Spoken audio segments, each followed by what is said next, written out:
Les vraies voix de l'été Sud Radio, 17h-20h, Frédéric Brindel, Judith Belair.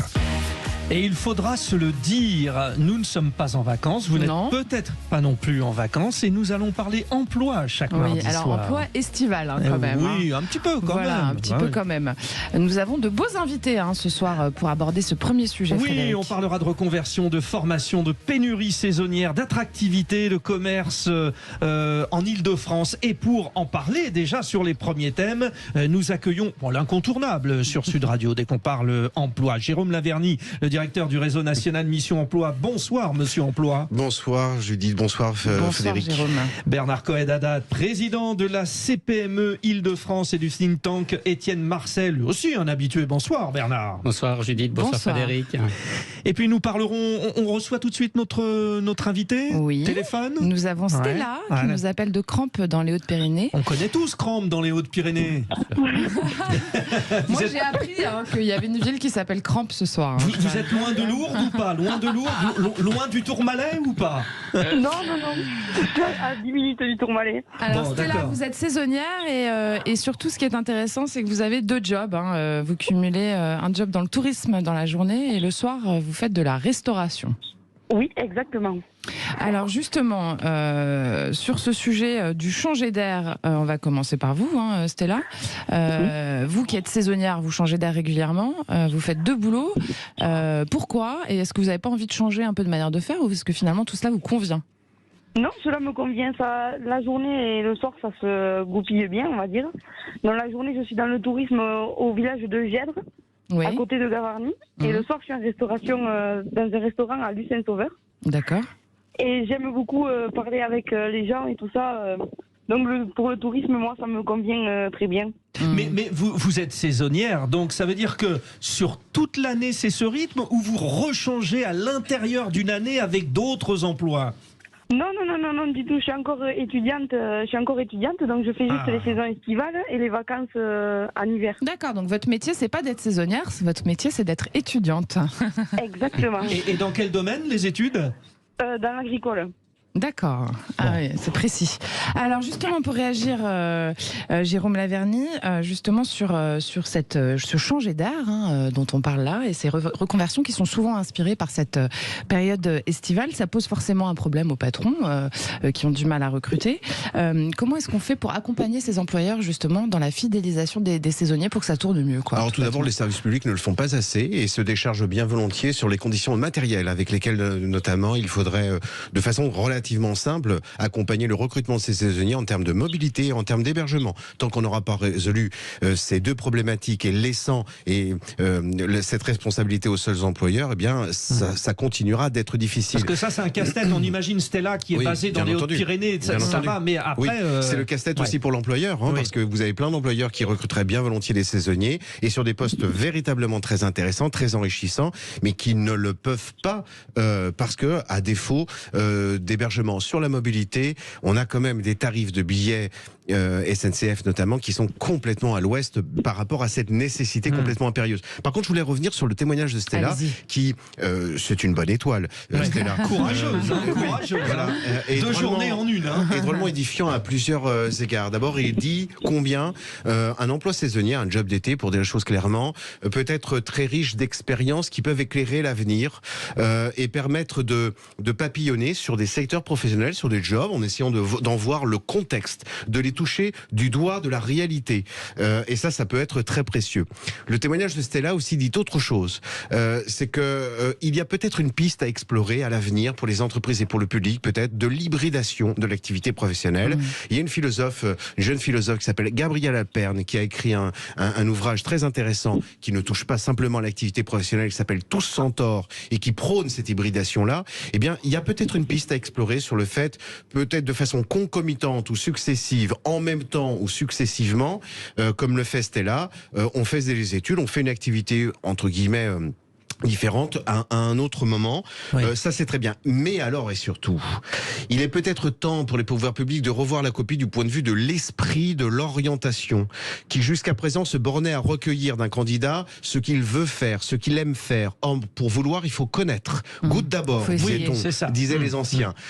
Et on ne demande pas à un candidat ce qu'il veut faire. Il faut l'éclairer du point de vue de tout un tas d'orientations professionnelles qui sont méconnues des jeunes et de leurs parents. Mais Stella, justement, qui est étudiante, parce qu'elle a cette activité professionnelle. Stella, une fois les études terminées, est-ce que vous imaginez aussi passer d'un travail à un autre dans votre carrière professionnelle, ou vous vous dites c'est vous maintenant... cantonnez un seul, pour le reste de votre vie? Pour le moment, en tant qu'étudiante, je continue à faire les saisons. Après, si je trouverais un travail fixe, je ne pense pas continuer les saisons. Bernard Cohen-Haddad, pour réagir là-dessus justement, est-ce que finalement il ne faudrait pas les accompagner, ces saisonniers, pour réagir sur ce que dit Jérôme Laverny, dans la recherche de solutions, de formations justement, qui leur permettent aussi d'aller découvrir ailleurs, même peut-être pendant qu'ils sont déjà employés? Alors Jérôme le sait bien, tous les saisonniers ne sont pas des étudiants. Non, et la majorité des saisonniers ne sont pas des étudiants. C'est une façon de vivre, parfois choisie, parfois par défaut, non choisie. Vous le savez très bien, vous aimez bien aller en vacances au sport d'hiver, mais on n'est pas à vie, en tous les cas pour l'année, professeur de ski. Mais voilà.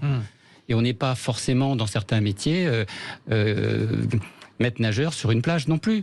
Parce qu'en hiver, sur la plage, il n'y a pas grand monde. Enfin, surtout sur nos côtes. Donc il y a des métiers non choisis, en tout cas des métiers qui sont choisis, mais en tout cas des travail saisonnier qui n'est pas choisi. Ce qu'il faut, c'est bien entendu, et ça a été bien dit par Jérôme, faire en sorte que ceux qui sont aujourd'hui dans nos métiers, je pense à l'hôtellerie-restauration, mais aussi le monde agricole, parce que pour les vendanges, pour la cueillette d'un certain nombre de nos légumes ou de nos fruits, il faut des saisonniers. Et bien entendu, aujourd'hui, on a un problème qui est le logement. Sans sécurisation du logement, on ne peut pas avoir de fidélisation. Et ce qui est important pour nous, c'est pas des collaborateurs qui zappent d'une année sur l'autre, qu'on ait les mêmes. C'est important, parce que la fidélisation, c'est aussi la transmission des savoir-faire et la confiance dans l'entreprise. Sur l'hébergement, il est évident qu'en plus, ça dépend des endroits. Mais par exemple, autour des grandes villes, c'est ingérable. On parlait de la restauration. Oui, sauf qu'attention, pointe le bout de son nez de grandes vacances l'année prochaine pour les JO 2024. Et là, il s'agirait qu'il y ait une stratégie un petit peu différente. On a la chance d'avoir le patron, la CPME en plateau aujourd'hui, et il s'agirait aussi de changer autre chose. Le plus grand rendez-vous emploi en Ile-de-France, c'est Place de la Concorde. Une manifestation, un forum emploi. Ce forum emploi, c'est 6 000 € le stand. Alors déjà, philosophiquement, c'est un peu bizarre de dire à une entreprise, venez nous donner la chance de mettre à disposition vos offres d'emploi, et puis si vous venez, tiens, c'est bien fait pour vous, vous allez payer. Mais alors le faire à hauteur de 6 000 €, ça veut dire qu'il ne s'agit pas pour nos politiques d'annoncer comme une cantilène que le premier employeur de France... Une cantilène. Ah, c'est très beau. Oui, c'est joli. Que c'est le premier employeur de France, les TPE-PME. Bah ouais, le problème, c'est que si on fait un forum à 6 000 € le stand, le premier employeur de France, il va être absent. Et notamment pour les emplois saisonniers. Bernard Cohen-Haddad, vous avez été interpellé. Alors avec Judith, on vous interpelle. C'est bien pour cela qu'à Paris, en Ile-de-France, on fait nos job dating nous-mêmes, parce que nous, on n'a pas les moyens de mettre 6 000 € sur un stand. Et les 6 000 €, on préfère les mettre en accompagnement de nos entrepreneurs, en accompagnement des jeunes, parce que bien entendu, ça a été dit et c'est une évidence. Les jeunes, c'est une génération, depuis la Covid-19, un peu sacrifiée quand même, il faut aussi le reconnaître. Et que nous, notre DRH dans les TPE-PME, c'est Pôle emploi. Attendez, il faut le dire. Et moi, je milite pour que Pôle emploi, dans nos villes et dans nos quartiers, soit les DRH de nos TPE-PME. Parce qu'aujourd'hui, un patron de TPE-PME, il n'a pas forcément le temps de recevoir des CV. Il n'a pas forcément le temps d'apprécier. Il n'a pas la compétence. Moi, je ne l'ai pas. Et pourtant, il m'arrive de me tromper, il m'arrive d'avoir, de faire des bons choix. Et c'est pour ça qu'on a besoin d'être accompagné. Et Pôle emploi et l'ensemble de nos partenaires sont là pour nous accompagner. C'est un appel au pouvoir public, Jérôme. Une info très importante pour rebondir sur ce que vient de dire M. Cohen-Haddad.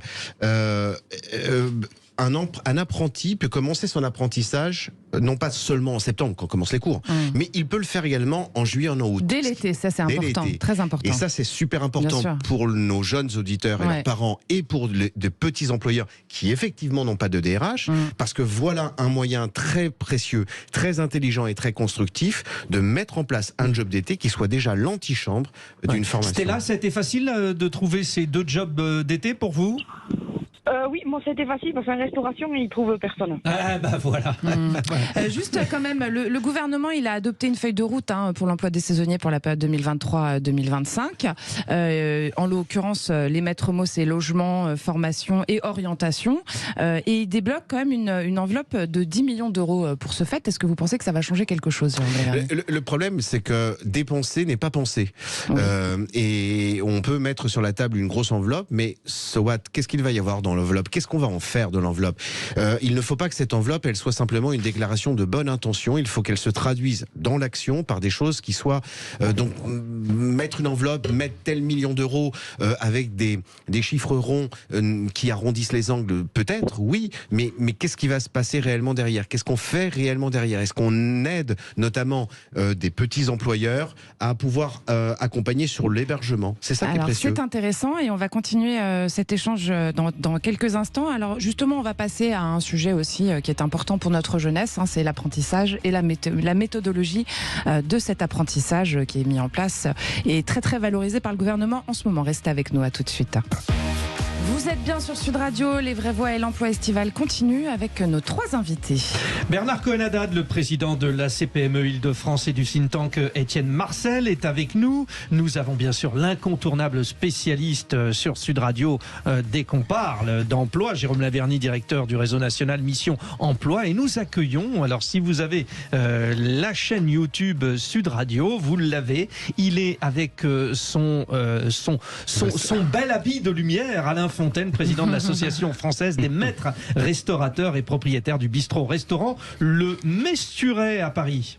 Oui, alors je vous recontextualise un petit peu la question. On est sur l'apprentissage, la méthodologie. Est-ce que l'été, c'est une bonne saison pour justement informer les jeunes et peut-être leur ouvrir les portes des CFA ou des autres établissements qui proposent justement l'apprentissage?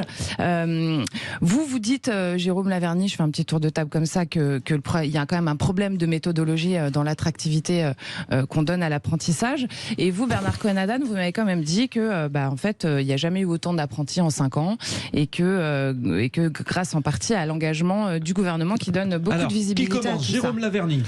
Alors plein de choses à dire. Oui, il n'y a jamais eu d'apprentis, c'est vrai. Moi je relance pour la 1e fois un appel au gouvernement. Mon humble voix qui ne vaut pas grand-chose, mais qui simplement simplement pour dire que le gouvernement a annoncé une reconduction des aides dédié au contrat d'alternance, au contrat d'apprentissage, à hauteur de 6 000 € jusqu'en 2027. Très bien, mais sauf que c'est jusqu'à 29 ans.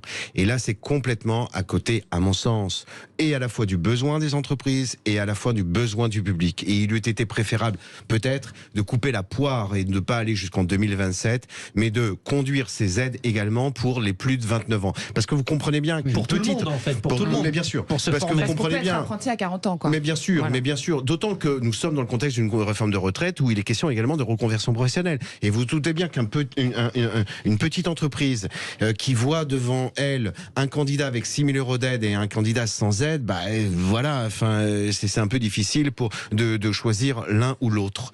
Oui, la période est effectivement. Alors, petit conseil, nos jeunes auditeurs, pour un certain nombre d'entre eux, ils croient le parcours relativement achevé lorsqu'ils se sont inscrits dans un CFA en se disant bon voilà, j'ai fait l'essentiel. Il s'agit de challenger, de mettre en concurrence un petit peu les CFA parce que il faut dire aussi qu'un certain nombre... Tous ne sont pas du même niveau alors. Ne sont pas de même niveau dans la relation entreprise, car beaucoup de CFA ont ce qu'on appelle un chargé de relations entreprise qui bien évidemment va loucher un petit peu sur les grandes enseignes avec 10 postes par-ci, 15 postes par-là, parce que c'est un commercial aussi quelque part, ce chargé de relations entreprise. Et là encore, malheureusement, qui ne va peut-être pas avoir le temps ni de l'huile de coude nécessaire pour aller voir les toutes petites entreprises où le vivier est le plus important. Alain Fontaine, on va vous faire réagir là-dessus justement, sur est-ce que tous les CFA n'ont pas le même niveau et comment on fait pour s'orienter justement à ce moment-là?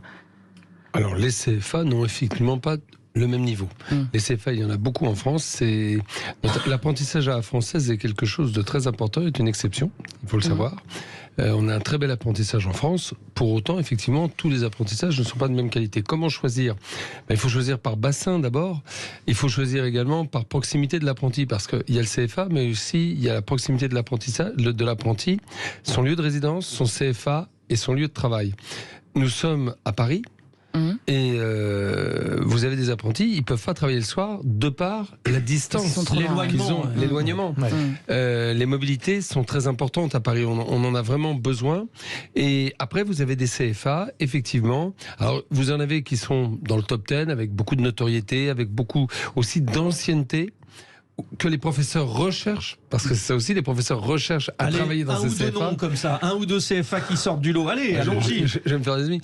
Vous avez le PMT à Paris, vous avez Médéric, vous avez Ferrandi, c'est les trois grands, mais après vous avez en province, en région parisienne, vous avez Montalo, vous en avez d'autres. Mais les trois gros parisiens, c'est le PMT, bien évidemment, Médéric et Ferrandi. Et là, ça délivre quand même un enseignement dont beaucoup l'apprentissage a créé de très grands chefs. Bernard Cohen-Haddad, justement, sur cette mobilité des apprentis en Ile-de-France, une réaction ? Déjà, il y a, pour bondir ce qui a été dit par Jérôme et par Alain, moi je crois qu'il n'y a pas de... Je ne veux pas faire de hiérarchie, parce que c'est important. Je crois qu'il ne faut pas dévaloriser les parcours d'apprentissage. Je crois que chacun a son métier, chacun a son savoir-faire, chacun a son enseignement. Et faire en sorte qu'il y ait un élitisme dans l'apprentissage, ça va au rebours de la transmission des savoir-faire. Moi, c'est ce que je crois. Et je sais que c'est important, et je sais qu'on le partage, c'est pour ça qu'ensemble, c'est qu'il faut laisser aux jeunes, en fonction du lieu où ils habitent, y compris en zone rurale, la capacité de trouver un métier qui leur plaît, et aux entreprises de trouver des compétences près de chez elles, ce qui simplifie aussi la fidélisation. Donc de goûter, comme disait Jérôme Lavergne. Oui, mais aussi de rester. Parce que la difficulté, alors là, excusez-moi, je prends un chemin de traverse, Judith. C'est que la difficulté que nous rencontrons aujourd'hui, c'est que nous formons des apprentis qui ne restent pas dans nos entreprises. Et c'est bien ça. Pour quelle raison ? Tout simplement parce qu'ils font leurs armes à travers les savoir-faire de nos entrepreneurs, de nos artisans, que ce soit des métiers de bouche, que ce soit des métiers de l'orfèvrerie, que ce soit tout simplement de la santé aussi. Il y a l'apprentissage, et qu'après, ils vont vers le plus confortable, c'est-à-dire des grandes entreprises, où la vie, on peut le dire, est différente, beaucoup moins difficile que dans nos entreprises. Parce que dans nos entreprises, c'est vrai que c'est à 200 à l'heure. Les petites et moyennes entreprises, rappelons-le. Et puis que parfois, on a moins d'avantages au niveau du comité d'entreprise. Et puis, ça a été dit, des avantages de vie. En revanche, la vie de proximité dans une vie d'entreprise, c'est une vie sociétale, c'est aussi une vie de quartier, c'est une vie du partage et c'est une vie d'engagement. Il y a aussi une volonté, par exemple, dans certains secteurs, ce que j'ai entendu sur la boulangerie, par exemple, qu'il y a une volonté de l'entrepreneuriat. C'est-à-dire, ils ne restent pas dans les établissements où ils ont été formés parce qu'ils ont envie d'être patrons. Alors ça, c'est pour moi la réussite. D'accord. Mais tout le monde n'a pas envie d'être patron, Judith Belair. Mais il y a des entrepreneurs. Judith n'est pas patronne. Si, elle a une entreprise, je le savais pas. Moi, je le sais qu'elle a une entreprise. Je le sais bien. Et on le sait. Mais je faisais le clin d'œil. Mais non, voilà, il fallait le dire. C'était pour que je le dise. Voilà, et vous aussi. Donc, ce qui est important, c'est ce qui est important, c'est effectivement que quand on est dans son métier et qu'on a la capacité de devenir un ou une entrepreneur. Parce qu'il y a des entrepreneurs femmes aujourd'hui qui ont commenté en apprentissage. Il faut l'encourager et c'est pour ça qu'on est content de faire la transmission de nos savoir-faire.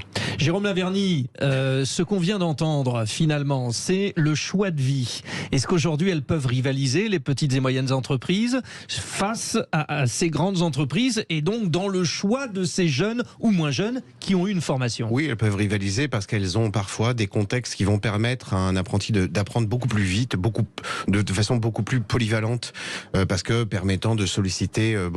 Il faut rappeler aussi pour nos jeunes auditeurs et leurs parents qu'un parcours d'apprentissage, c'est aussi la possibilité de se constituer une première expérience. Quand on sort avec 2 ans pour préparer un CAP, un bac pro, etc., on reste pas toujours avec son premier amour. C'est une ligne sur le CV. Il faut rappeler aussi que c'est un diplôme. On a trop tendance à considérer en France que qui dit diplôme post-bac. diplôme, ça peut être bien plus tard, on peut le redire. Ça peut être bien plus tard, puis ça peut être aussi un CAP, un bac pro, c'est tout aussi honorable. Il serait temps aussi qu'il y ait une réconciliation. Alors il y a une réforme qui plane des lycées professionnels, il serait bien heureux qu'il y ait une réconciliation entre l'éducation nationale et l'apprentissage, parce qu'il ne devrait pas y avoir de guerre. Mais force est de constater que pour un petit employeur qui voit un jeune se présenter avec 2 ans d'expérience terrain, dans le cas d'un apprentissage, et 2 ans parsemés de 2-3 stages de 6 semaines, le choix est vite fait. Alain Fontaine, vous êtes, je le rappelle, restaurateur à Paris. Vous préférez travailler, avancer avec des jeunes que vous avez formés ou pas forcément ? Je préfère avancer avec des jeunes qu'on a formés, que j'ai formés. Le sujet qu'on a, c'est un sujet de patron. C'est de savoir si on considère que l'apprentissage est un véritable investissement dans le temps et une richesse pour une entreprise. Donc les apprentis sont clairement une richesse pour les entreprises. Très clairement. Et les petites entreprises, on a tout à gagner. Après, il faut savoir les garder. Et effectivement, je reviens sur ce qui a été dit à l'instant, c'est qu'on n'a pas de comité d'entreprise. On n'a pas de 13e mois, souvent. On a plein d'avantages et on a plein de défauts aussi. Nos avantages, c'est une vie de famille. C'est effectivement une proximité avec l'apprenti. Et c'est aussi une relation familiale à l'intérieur de l'entreprise. C'est un partage. Vous savez, sur le contrat, il y a marqué tuteur. Nous sommes des tuteurs. Et dans le temps, les familles amenaient leurs enfants à un tuteur. Dans le temps, il y a très longtemps. Et on les construisait. On apporte beaucoup plus qu'une grande entreprise. On construit des femmes et des hommes. Et ça, c'est d'une importance capitale. Et on les construit à quoi ? À devenir des entrepreneurs à 25, 29, 30 ans. Ça veut dire quoi ? Ça veut dire que l'apprentissage est une voie royale qu'on a souvent oubliée parce qu'il fallait avoir le bac. 91% de réussite au bac. Ce qui ne veut rien dire. Moi, ce que je veux dire, c'est qu'aujourd'hui, je voudrais avoir le taux d'apprentis qui sont devenus chefs d'entreprise. Eh bien, on va continuer cet excellent débat. C'est beau, c'est beau ce que vient de dire le maître.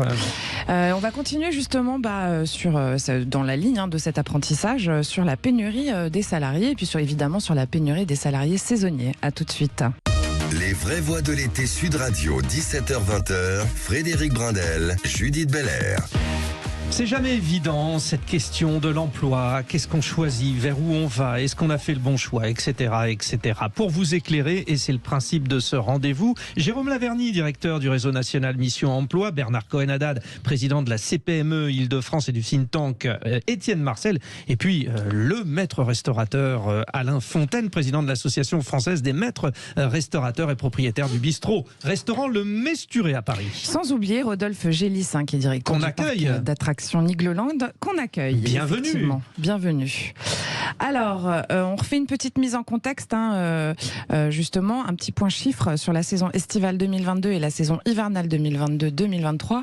65 000 postes de saisonniers non pourvus ont été enregistrés. Et ce que vous me disiez hors antenne, Jérôme Laverny, c'est que c'est à peu près la même chose pour les apprentis.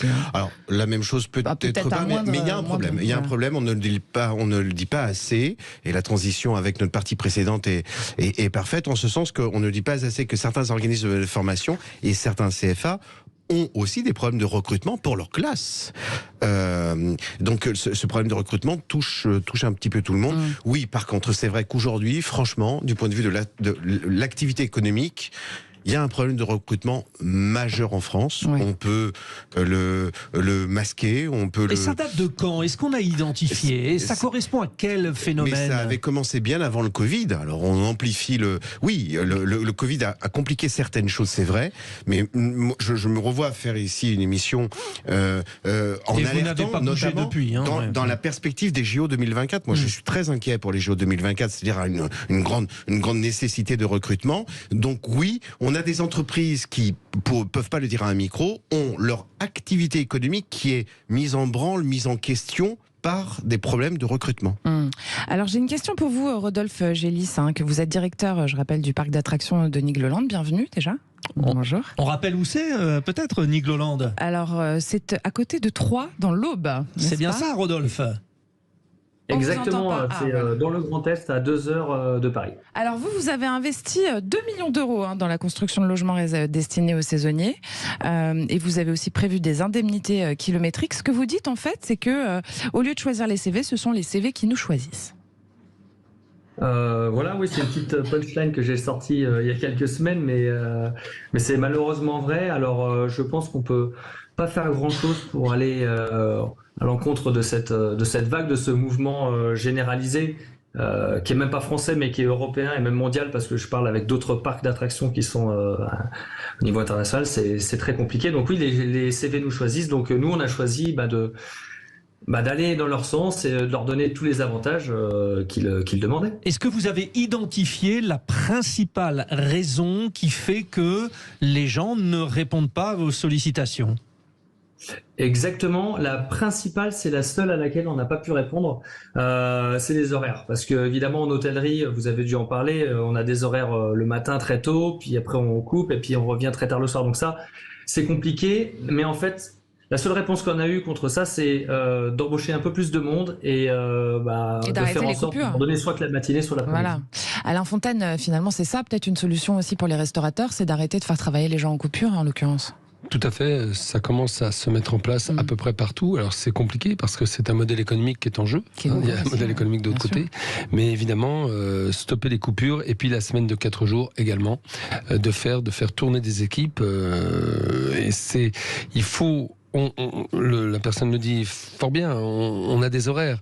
On a des horaires qui sont la société de loisirs. C'est la société de loisirs. Quand les gens s'amusent, nous, on doit être présents et on doit répondre à cette demande. Concrètement, en tant que restaurateur, vous faites quoi pour éviter les coupures ? Parce qu'il y a quand même le service le midi et le service le soir. On a plusieurs équipes. On a plusieurs équipes. Donc ça, c'est un calcul économique très important parce que, évidemment, il y a plusieurs solutions. Il y a celle qui a été évoquée tout à l'heure, c'est de fermer.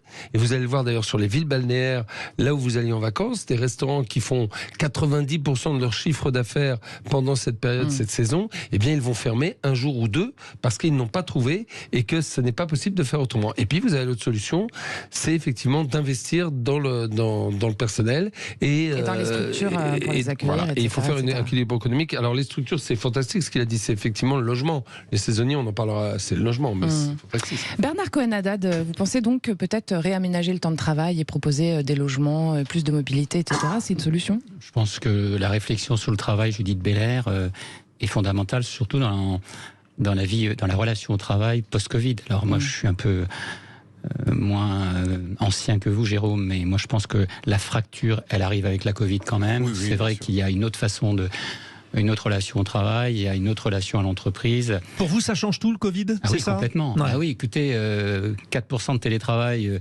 en janvier 2019, on est passé après à 60% dans certaines entreprises, voire 80%, voire 100% dans certaines entreprises, je ne veux pas les citer. Donc il y a de services. En Ile-de-France, aujourd'hui, on est à quasiment 50% de télétravail dans les services, ce qui n'était pas le cas avant. Donc, il y a une vraie évolution de la relation au travail. Il y a une révolution aussi de ce qu'on appelle la marque employeur, c'est-à-dire de la notoriété de l'entreprise. Et puis, il y a aussi du sens que nos collaborateurs ou que ceux qui cherchent un travail veulent donner à leur vie, ce qui n'était pas le cas avant. Ça fait partie d'une révolution des mentalités. Il faut aussi le reconnaître. C'est pour ça qu'on est plus sociétal, on n'est plus, Alain l'a dit, on est plus centré sur l'environnement, le mieux vivre ensemble, mieux vivre dans la cité, les problèmes des mobilités. Comment vous voulez, dans des métiers en tension, je parle l'hôtellerie-restauration, la santé, la sécurité, la logistique, travailler sur Paris, terminer à minuit et rentrer au fin fond, excusez-moi, du 78, du 77. Du 95 ou du 91. Exactement. Tout ce que vous avez gagné dans la journée, vous le perdez le soir en taxi ou en frais de voiture. Et quelle qualité de vie vous avez, on peut le comprendre, et c'est pour ça que nous, on doit s'adapter aussi. Jérôme Laverny, vous avez réagi. Bernard a mille fois raison. Bernard a mille fois raison. Effectivement, la Covid a révolutionné le monde du travail. Je parlais simplement des besoins de recrutement. Alors sur le sens du travail, dont il est beaucoup question depuis cette crise sanitaire, moi, je l'apprends avec beaucoup de pincettes, parce que en réalité, si on décrypte réellement ce que l'on va loger derrière, il y aurait comme ça une cohorte de métiers qui seraient honorables parce qu'ils sont au service de la société, je ne sais pas, etc. Et ça, c'est très dangereux parce qu'en réalité, on peut de façon totalement honorable faire un métier qui ne soit utile qu'à une seule personne. Être humanitaire, si déjà ça se limite à son voisin, c'est déjà pas mal. Et puis mon voisin de droite donne une fabuleuse et magistrale illustration. Alors comme nous sommes à la radio, c'est-à-dire celui qui est assis à votre droite et on ne parlait pas de sa couleur politique. Voilà. Alors, mon voisin Alain Fontaine, donc. Oui, désolé. Mais donne une fabuleuse et magistrale leçon de sens au travail. Parce que si on y voit du sens, c'est bien dans l'accomplissement de quelque chose. On fait avancer le schmilblick, comme disait un célèbre philosophe des années 80. Si ça avance, si on s'aperçoit que pierre à pierre, un mur se construit, ingrédient à ingrédient, un repas se concocte, alors on en est fier. Et on en est tellement fier qu'on a la possibilité de l'arborer, comme le fait Alain, avec sa toque, je ne sais pas comment ça s'appelle, sa veste blanche. Sa veste blanche, voilà. Et le philosophe, on est d'accord, c'était Coluche, hein, c'est ça. Oui, c'est ça. Avancer le schmilblick. Voilà. Et c'est ça le vrai sens du travail. C'est la satisfaction de l'action, ce que moi j'appelle la création. Rodolphe Gélis, donc je le rappelle, directeur du parc d'attractions de Nigloland. Il y a aussi une question, vous avez parmi vos potentiels employés des parents. Et l'éloignement, alors c'est une question, mais c'est aussi être capable de pouvoir poursuivre l'éducation. Certaines entreprises ont mis en place des crèches collectives. Est-ce que ça aussi, ça fait partie des préoccupations? Il y a des parents qui doivent pouvoir s'organiser.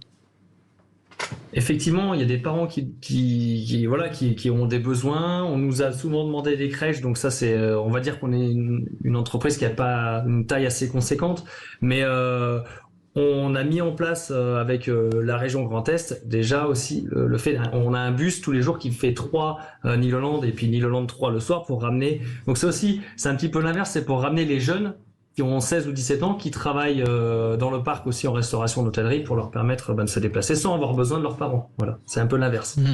La question de la garde des enfants, Bernard Cohen-Haddad, là aussi, c'est... On l'a vu avec la Covid, Frédéric. Ouais. Quand les écoles étaient fermées, vous n'avez pas d'autre choix que de rester chez vous. Qui gardait vos enfants dans cette période quand vous n'avez pas de grands-parents, quand vous n'avez pas de cousines, de cousins, de grand-mères, ou tout simplement de mari qui ne travaille pas ou de femmes qui ne travaillent pas. Donc ça, on l'a vécu et on le sait bien. Donc bien entendu, la capacité, ce que j'appelle la qualité de vie au travail, fait partie des avantages et de ce qui peut permettre un mieux vivre dans l'entreprise. Maintenant, je crois qu'avec Alain et avec Jérôme, on sera d'accord, c'est pas toujours possible dans les petites entreprises, mais nous, on peut jouer sur le lissage des horaires. Arriver à 10h au lieu d'arriver à 8h. La capacité tout simplement de rentrer plus tôt, de rentrer plus tard, d'avoir des horaires aménagés. Tout ça, ça fait partie aussi d'une réalité. Mais là, on peut pas le faire seul. Plus de souplesse. Mais là, il faut le dire, nous, on peut pas le faire seul. On a besoin des pouvoirs publics parce qu'il ne faut pas tout remettre sur le poids des entreprises. Et la responsabilité des entreprises, c'est pas non plus d'être un acteur politique, c'est un acteur citoyen, une entreprise. Mais là, si on n'a pas, par exemple, à Paris, le soutien de la ville de Paris, si on n'a pas dans la région le soutien de la région et des communes, et je terminerai là-dessus, on parlait des jeunes tout à l'heure. Oui. Moi, je suis allé voir la maire de Paris et la présidente de région. Je dis, il y a des logements vides. Pourquoi on n'en fait pas des logements étudiants? Parce que nos alternants, nos apprentis qui habitent Lyon, qui habitent Marseille et qui trouvent un boulot à Paris, comment ils font? La réponse, c'était eh ben, c'est pas possible, on va le faire, on n'a pas les moyens, ou etc. Il faut le faire, y compris chez les bailleurs sociaux. Il faut créer aujourd'hui un habitat pour les jeunes. On ne peut pas avoir besoin des jeunes dans nos entreprises et pas leur trouver d'emploi. Et pas les loger correctement. D'emploi aussi. Et de logement. Voilà. Revenons sur la question des salaires. C'est pas tant la question des salaires qui est problématique, c'est le reste à vivre. Parce que on a des entreprises et on peut tourner le problème dans tous les sens qui ne peuvent pas augmenter certains salaires parce que les marges ne sont pas au rendez-vous pour le permettre. Et de toute façon, le ferait-elle? On a des entreprises qui ont dit j'ai augmenté les salaires de 15%. Mais c'est considérable, 15%. Mais 15% sur le SMIC, ça va pas permettre de payer un loyer. On est dans une région, notamment en Île-de-France, mais là, on n'a pas l'exclusive, où les loyers sont tellement chers que, de toute façon, c'est le reste à vivre qui est problématique. Et là aussi, il y a, à mon sens, un manque de stratégie. Et Bernard a 1000 fois raison. Il serait temps que, notamment les pouvoirs publics et notamment les collectivités territoriales, s'accaparent du sujet de l'habitat professionnel. Merci, messieurs, pour vos témoignages. On va continuer juste après ça. On continue sur l'emploi estival.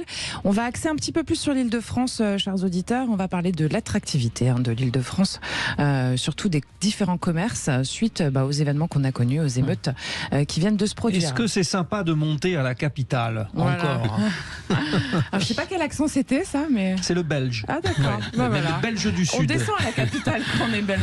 Écoutez, ça c'est sûr, hein, ça c'est sûr. Une fois. Voilà. À tout de suite, chers auditeurs. À tout de suite. Les vraies voix et l'emploi estival, ça continue. Le sujet de maintenant, c'est l'attractivité des différents commerces en Ile-de-France suite aux émeutes. Mais juste avant, Frédéric, on avait une réaction d'auditeur. Oui, alors une réaction et des témoignages et on voulait en parler. Alors merci à Sébastien Maret qui est ancien saisonnier et vous êtes aussi alors très spécialisé sur la question, consultant mobilité pour le cabinet de conseil BL Evolution. Vous dites Sébastien Marek, pour la désertion des saisonniers, ce n'est pas la volonté de travailler qui est en cause, mais plutôt de travailler quoi qu'il en coûte. Expliquez-nous. Oui, bonjour. Effectivement, ce qui cause problème depuis pas mal d'années, quand j'étais saisonnier il y a 10 ans, mais qui est encore valable aujourd'hui, c'est souvent les conditions de travail des saisonniers qui sont globalement souvent assez mauvaises. Et vous demandez à la plupart des saisonniers, ils ont au moins eu une mauvaise expérience chez un employeur. Donc c'est soit à cause de problèmes effectivement de logement, donc que vous avez évoqué à l'instant, mais c'est aussi un problème de management chez pas mal d'employeurs. La pression liée à ces travails qui sont souvent des emplois assez durs sous pression, avec un manque de formation, des employés qui arrivent, des saisonniers qui arrivent pas formés sur un lieu de travail et qui ont très peu de temps de formation et qui sont jetés dans le bain. Vous n'hésitez pas à parler de déshumanisation ou pas ? Oui, je pense que ça touche en particulier le secteur de l'hôtellerie-restauration. Je travaille aussi un peu dans le tourisme, dans un des plus grands sites touristiques de France. Et effectivement, il y a une forme de déshumanisation du management, considéré comme de la main-d'œuvre un peu anonyme. Et effectivement, il y a un manque d'intégration dans les équipes, mais aussi plus largement des problèmes d'encadrement, de bienveillance dans les relations de travail, qui est vraiment préjudiciable souvent à l'expérience des saisonniers. Puisque vous avez été saisonnier dans la restauration, Sébastien Marek, justement sur cette déshumanisation dont il parle, Alain Fontaine, je rappelle que vous êtes président de l'Association française des maîtres restaurateurs et propriétaire du bistrot-restaurant Le Mesturet dans le 2e à Paris. Est-ce que c'est quelque chose que vous avez constaté vous-même ? Est-ce que des efforts sont faits, en fait, tout simplement ? Alors des efforts sont faits de façon importante, puisque comme j'ai dit, sur les villes balnéaires et autres, enfin les villes de vacances, c'est un vrai problème. Les saisonniers, c'est un vrai problème. Effectivement, les patrons, à un moment donné, ne se sont pas rendus compte de la richesse qu'ils avaient d'avoir ces saisonniers. Donc peut-être plus de bienveillance envers les saisonniers, mais là aussi plus de moyens. Moi, je demande que les saisonniers soient considérés avec, bien sûr, des choses un peu différentes, mais comme des intermittents de la restauration. Ça, il faut absolument pouvoir couvrir ces trous qu'ils ont. Alors, ces trous peuvent être couverts par de la formation, par un soutien, mais il faut absolument les considérer comme des intermittents de la restauration. On en a vraiment besoin. Ça fait partie de notre ADN, que vous alliez de Courchevel à Saint-Tropez.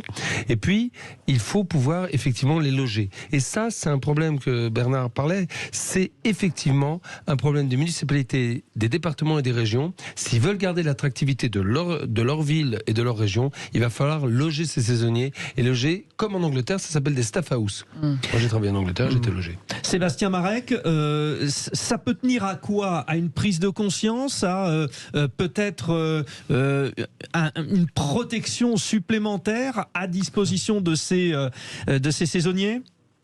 Oui, parce que ces saisonniers se retrouvent souvent un peu démunis en cas de problème avec leur employeur, en cas de litige.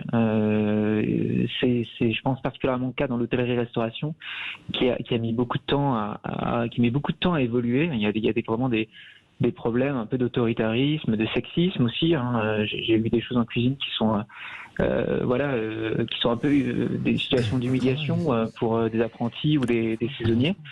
Et ce qui peut, je trouve qu'il y a une inflexion comme du discours, par exemple avec le nouveau président de l'Union des métiers et des industries de l'hôtellerie, Thierry Marx. Il y a quand même une reconnaissance des problèmes un peu structurels de ce secteur, de l'hôtellerie-restauration en particulier. Ça bouge. Je pense il faudrait aller vers un statut, que ce soit pour les saisonniers occasionnels ou ponctuels, ou encore plus pour les saisonniers professionnels, ceux qui font des saisons d'hiver et des saisons d'été. Ça serait vraiment intéressant, comme le demandent certains syndicats et professionnels du secteur, d'avoir un statut qui protège mieux ces saisonniers, qui les considère mieux, qui les protège aussi de l'assurance, enfin des problèmes entraînés par la réforme de l'assurance chômage, qui fait qu'aujourd'hui il faut avoir travaillé 6 mois au moins pour ouvrir ses droits au chômage, alors qu'avant il fallait que 4 mois, et ça a participé aussi à déconstruire l'attractivité du métier de saisonnier. Merci beaucoup pour ce témoignage. Merci, Sébastien Marek. Ouais. Alors justement, on revient sur notre sujet de cette fin d'émission des Vraies Voix, l'attractivité des différents commerces en Ile-de-France suite aux émeutes. Alors on a Bernard Cohen-Haddad qui est président de la CPME Ile-de-France pour nous en parler justement. Alors déjà pour commencer, Bernard Cohen-Haddad, avant Covid, on était à 55 millions de touristes par an sur Paris. Est-ce qu'on en est toujours pareil? Enfin, où en est-on de ce chiffre justement? Pardon, on va y arriver, c'est la fin de l'émission. En Ile-de-France, c'était en Ile-de-France. Voilà. Alors, où est-ce qu'on en est? Eh bien, écoutez, on a récupéré, Judith et Frédéric, nos touristes, qui sont en grande majorité des touristes français, il faut quand même le dire. Hein. Oui. C'est pas uniquement des gens qui viennent de l'étranger, fort heureusement. Et donc, on a récupéré nos touristes, après être passé à 17 millions de touristes pendant la Covid, où on avait complètement chuté, ça n'a pas été facile. Nos restaurants étaient fermés, les musées étaient fermés, les salles de spectacle étaient fermées. Vous le savez, on a quand même pas mal dégusté, ça n'a pas été agréable pour personne. Donc, on a vécu des moments difficiles. Aujourd'hui, on revient. Moi, si j'avais un message à faire passer, mais je pense qu'on sera tous d'accord, Alain et Jérôme, et bien entendu vous deux, revenez en Ile-de-France, c'est la région capitale, c'est une belle région, il y a des savoir-faire, il y a des métiers, il y a des beaux fromages, il y a des beaux fruits en Ile-de-France, il y a des bons restaurants, il y a des musées, il y a des expositions et il y a une vie particulière, y compris sur les voies sur berge. Il y a Paris-Plage, je le dis parce que c'est une réalité. Venez en Ile-de-France, on a besoin, nos entreprises ont besoin que les touristes français ne se limitent pas à ce qu'ils voient, uniquement ce qu'ils ont vu ces derniers jours. Le brie de Meaux comme fromage, juste comme Chunamo, le brie de Meaux. Voilà. Alors justement, sur ces émeutes qui ont eu lieu, est-ce qu'on a constaté justement une baisse de la fréquentation? Est-ce que ça nous a porté préjudice, clairement? Alors il y a bien entendu eu un frétillement de manière négative d'un certain nombre d'annulations. Alors ça n'a pas été un raz-de-marée, ceux qui vous disent un raz-de-marée, il y a eu des annulations, bien entendu, dans les restaurants, quand c'était possible. Quand vous perdez de l'argent parce que vous avez réservé sur une plateforme, généralement les gens viennent, faut aussi voir ce qui est juste, mais il y a un problème de notoriété, d'attractivité, il faut le redire, et là c'est un peu durable, parce que c'est pas uniquement ces dernières semaines, depuis janvier on a vécu un certain nombre de mouvements, de casse. Et ce que veulent les touristes, c'est de la tranquillité, de la beauté, et non pas des établissements incendiés. Alain Fontaine, je rappelle que vous êtes président de l'Association française des maîtres restaurateurs et que vous avez un restaurant, le bistrot-restaurant Le Mesturé dans le 2e à Paris. Est-ce que vous avez constaté justement suite aux émeutes une baisse de cette fréquentation? Et qu'en est-il justement alors on parle des touristes français, mais est-ce que des touristes internationaux par exemple? Nous, ça a été très dur. Je suis au centre de Paris, mais d'autres restaurateurs aussi. C'était très dur. C'est entre 20 et 40% pendant ces émeutes. Pourquoi? Parce que les touristes étrangers, ils regardent dans leurs hôtels leur télévision. Et leur télévision, nos télévisions, on a l'habitude, c'est bête à dire, mais tout ça, ça fait partie de notre vie. Mais il faudrait que ça s'arrête quand même. Mais les touristes étrangers, le problème, c'est que pour eux, c'est une guerre civile. Et donc, à 18h, alors Paris, et Bernard a raison de le dire, Paris est très visité, il y avait du monde partout. À 18h, ils rentraient dans leurs hôtels. J'ai eu des groupes entiers qui ont annulé. J'ai perdu, moi, sur mon restaurant, 25%. Mais on parle dans certains quartiers de plus de 30%. Ça a duré 4 jours. On ne les rattrapera pas. Alain Fontaine, est-ce qu'on peut venir à votre restaurant en voiture? Vous êtes dans le 2e arrondissement, vous êtes dans le quartier du Grand Rex. Aujourd'hui, c'est impossible d'y venir en voiture, de s'y garer. Il y a des travaux. Là aussi, pour l'attractivité de Paris, c'est une catastrophe. Il y a deux choses. Il y a d'un côté, effectivement, on a du mal à se garer sur Paris à cause des travaux. Pour cela, il y a des parkings. Mais c'est surtout qu'il faut... Qui coûte très cher. Et il faut arrêter de se faire le ventre sur ça aussi. Il faut donc améliorer les mobilités. Très clairement, je crois que les théâtres en souffrent, les cinémas en souffrent. Il faut vraiment que nos métros, nos trains fonctionnent plus tard, plus souvent. Parce que c'est vrai que Paris est une ville extraordinaire avec une attractivité extraordinaire. Alors, vous savez, on a les bistrots, les cafés, j'en parle avec beaucoup de... Voilà. Mais, à l'UNESCO. Oui, les bistrots, les cafés, on n'a rien à envier. Les touristes, quand ils viennent à Paris pour voir le Louvre, la Tour Eiffel et autres, ils viennent aussi pour voir ce peuple de Paris qui vit dans ses bistrots et dans ses cafés. Eh bien, c'est ça qu'ils veulent voir. Et nous, il faut qu'on soit là pour répondre à ça. Il faut que notre personnel soit là.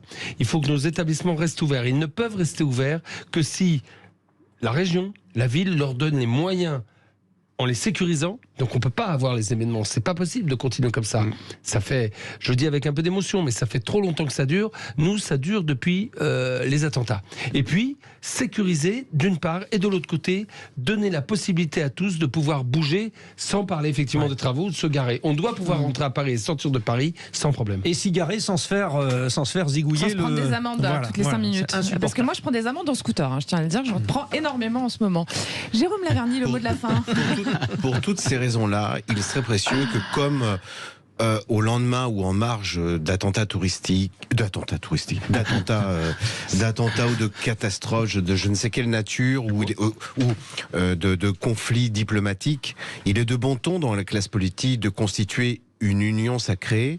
Il serait peut-être temps aujourd'hui qu'au-delà des clivages idéologiques, il y ait dans des événements aussi graves que les émeutes qui ont des conséquences économiques et pas que économiques absolument catastrophiques, il serait précieux qu'on mette de côté les clivages idéologiques et que soit constituée une union sacrée, on va dire, pour rétablir ce qui constitue un des droits fondamentaux de toute société, celui de pouvoir vivre paisiblement, pas confortablement, pas super confortablement, mais juste paisiblement. Ça mérite quand même de taire les clivages politiques. Partez en paix, Jérôme Laverny. Pour une union sacrée. Notre union, elle est pas mal, hein, Frédéric Brandel. Ah ben oui, c'était notre deuxième et on va continuer. On va remercier nos invités. Bernard Cohen-Haddad, président de la CPME Île-de-France et du think tank Étienne Marcel. Alain Fontaine, président de l'Association française des maîtres restaurateurs et propriétaire du bistrot-restaurant Le Mesturet dans le 2e à Paris. Et notre Jérôme Laverny national. Incontournable, directeur du réseau national Mission Emploi. Chers amis, c'était les vraies voix de l'été. Nous, on se retrouve demain. Voilà. Alors avec un autre thème à ce moment-là, ça sera plus la ruralité. Oui, etc. on va être sur la ruralité, effectivement. Mais chaque mardi, c'est l'emploi. Toujours nos petites entreprises aussi demain. Voilà. Bon. Et on le Loft Musique maintenant. Voilà. Moi, je vous embrasse aussi, puis vous tous, les auditeurs. Vous, c'est ce que je disais. Okay. Voilà, la grande Sophie, Matmata et Anna Kova sont au programme. Allez, le Loft Musique. À demain.